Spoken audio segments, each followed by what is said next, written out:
Well, there's a big difference between these two little chaps, well, big chap and a small chap. Got a narrow gauge running.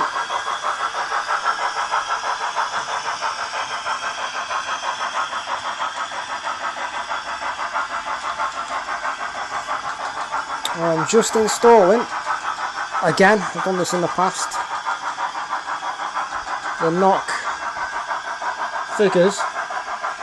These are ideal for steam trains, obviously the steam engine drivers. They're NOCH 15281 steam engine drivers, getting for about £8 plus.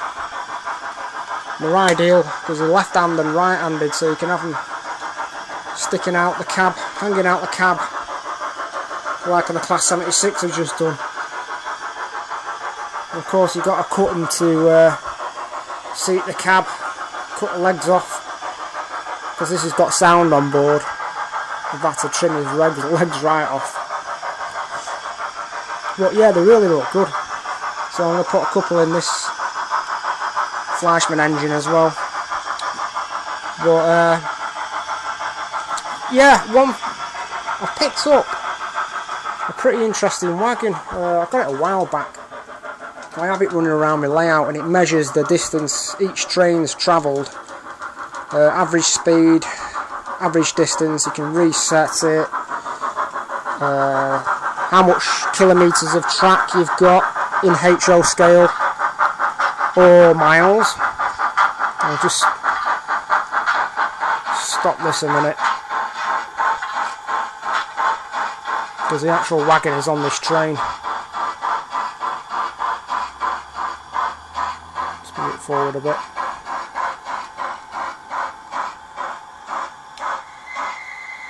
I'll just stop that. The actual wagon is this one here.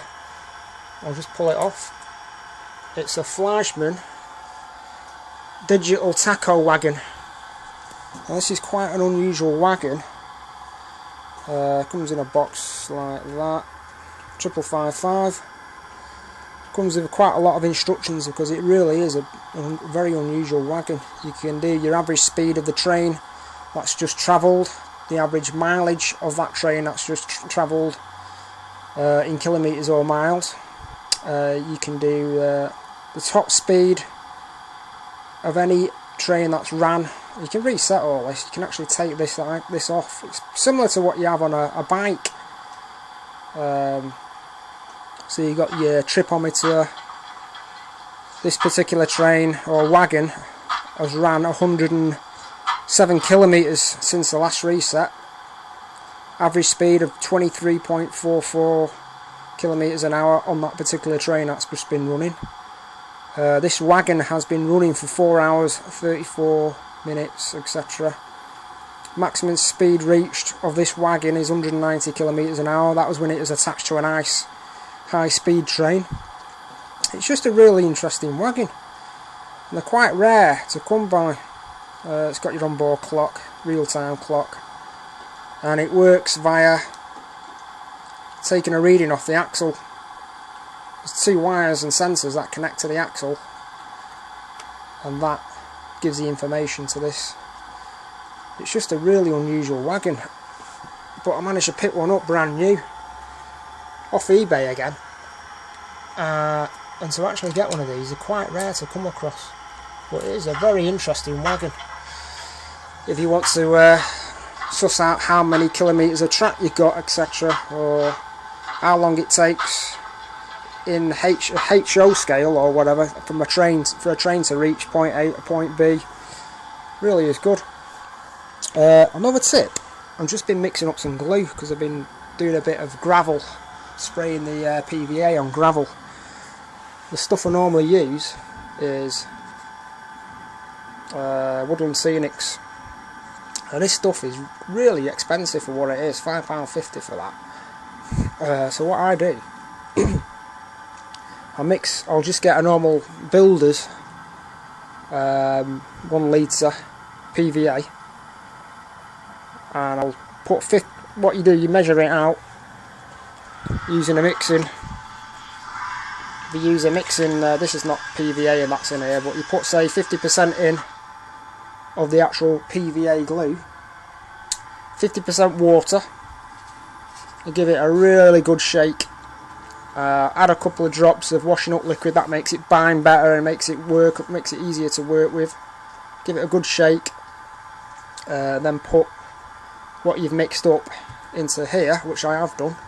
This is an actual mix that I've made up, and put your spray thing applicator on top, obviously to spray it out. And when you've finished using the spray applicator, you must wash it out, otherwise it just clogs up. It's unusable and you cannot wash it out once it's clogged up, so I keep that separate when I'm not using it. I'll wash it out straight away. But it's just one tip, because this stuff is really expensive, and that's what I do. I mix it 50-50 with the old builder's stuff. And obviously, talking about glue again, I use the copy decks to stick the figures in, because it doesn't melt the plastics, peels off if you make a mistake. Brilliant stuff. So that's just one tip, which I thought I'd just mention. Probably all know about it, but anyone else who's new to modelling will save a bit of money doing that. Okay, thanks again.